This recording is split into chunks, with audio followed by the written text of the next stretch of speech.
college alternatives. So we have the option of taking a gap year, which one of my friends was planning to do but is doing no longer because he realized that the reason why he was wanting to take a gap year was not actually a good reason to take a gap year. Taking a gap year to be able to figure out what exactly it is that you want to do, be able to find your passions. If you weren't able to do that inside of the rigid public school system here in the States, I would have died inside a lot faster. Number 2, which is going to community college for your associate's or your undergraduate degree. And please, I don't know why this is still happening. This is mainly a thing that's like on the East Coast or the Pacific, and I don't understand it because you're missing out if you do this. Going to community college is not a bad thing. You're getting the same education. And also, you get a higher chance of getting into all of these top tier schools like MIT, UPenn, Princeton, Harvard, all of these schools. You get a higher chance of getting into those ones if you already have your undergraduate degree knocked out of the way, or if you already have your associates, because you can transfer into those schools and still have those things underneath your back pocket. Because again, your undergraduate, for the most part, within your freshman and sophomore years of college, it's just going to be general education classes. Your speech class, your English class, your physics, your sciences, all those things you can get knocked out of the way and go into these other colleges that you've been looking into for a while. But if you just want to go to community college and not even transfer, that's a great idea too, because guess what? Again, you're getting the education. If that's what you're here for, not the traditional college experience and whatnot, just go. I don't know what's stopping you. It's cheaper too. You're not going to go into a lot of debt if you go to community college. One thing that I will say is that a lot of the professors that are at community colleges are adjunct professors from top universities like Harvard, like Princeton. They're coming from those schools and maybe even your state schools into the community colleges so they can teach the classes that you have. So you're getting, again, the same level of quality education. So really, I just don't get it. So again, if that's an option that you want to take, go ahead and do that. Number 3, entrepreneurialism. If you want to start your own business, you can do that and not go to college. There are plenty of avenues for you to be able to start in. As far as for me and what I have done in the past, me being in the arts and being in tech and stuff, I usually will get offers through people on LinkedIn or through word of mouth because people will know of my services and drawing and stuff. Doing portraiture, people will tell other people what I do, and then I'll get commissioned to do artwork. So there's also doing Etsy and, starting a more, what's it called?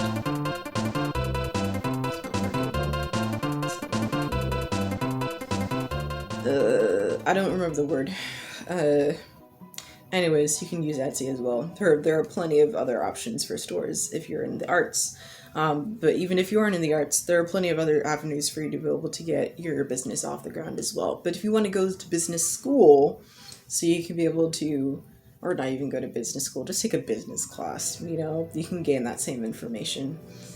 Also, LinkedIn has courses on each of these topics as well, so definitely check that out because I believe they are free. They used to be called Linda, which is what happened when I was 12, and I would take some of their courses, but now I think it's just LinkedIn Learning or something. The next option is doing an apprenticeship, so going to a very specific, if you want to do and learn a specific type of skill like welding or carpentry or I don't know, welding is the first thing that comes to mind because my uncle is a welder for ships and stuff and boats. So definitely keep that in mind because that is a huge option. And then the next thing is trade school, which is kind of the same thing, but apprenticeships, you're able to work one-on-one with somebody who's an expert in their field. So again, if you're wanting to do welding or carpentry and something like that, then you can actually learn from the master. And then trade school is you're going to school for that thing, but you're still learning underneath people who are experts in their field, supposedly.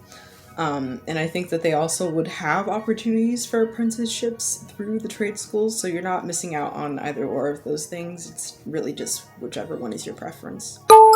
The last one is, again, doing non-traditional school programs like study.com, getting your online college degree instead of actually going in person. If you do, like, again, those ACE credits thing is a weird situation, so be sure to check that out if you do. One thing that I will say for you artists and people who are interested in going to animation or doing storyboarding or anything, definitely 100% check out Ethan Becker's online class on Discord and also on their website, because man, oh man, it's all these people who have collectively decided to either leave or just funnel back into the art community from within the industry itself to be able to build up a new setup, a new type of industry within the arts and the animation industry. So 100% do that. It's at a way cheaper price than if you were to go to university, because that's thousands and thousands of dollars for the 4 years versus you take a $1,000 or $100 or $200 or $500 class through Ethan Becker's stuff, and it's really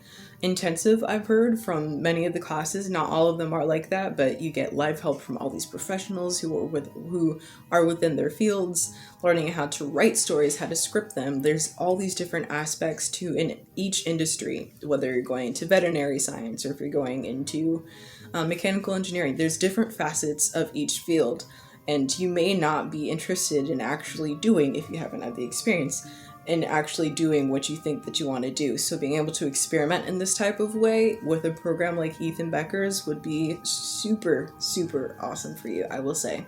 This is not sponsored. I just love the man. I love him so dearly. Him and all of the peoples that work with him. I would never call a student stupid, but if I were to... Like, man. So this is now the end of this video. In the next one I'll be talking about scholarships and getting financial aid and everything, hopefully. I mean, I've been saying that I'll talk about the FAFSA this entire time, but I have not actually done that yet. In the next video, hopefully that will happen. And then I think after that I'll start talking about definitions, so like the difference between a college/school and a university, and all those things. And then from then on, I'll cover some other topics and go through my portfolio, the essays that I've written and how I formatted them, and the different things that I've used to be able to get where I am now. But hopefully all these videos that I've made so far have been helpful to you in whatever way, shape, or form. And I'll hopefully be able to walk you guys through my decision-making process as well, and all the schools that I've been accepted into. Alright, I will see you in the next one. Ciao. Matane.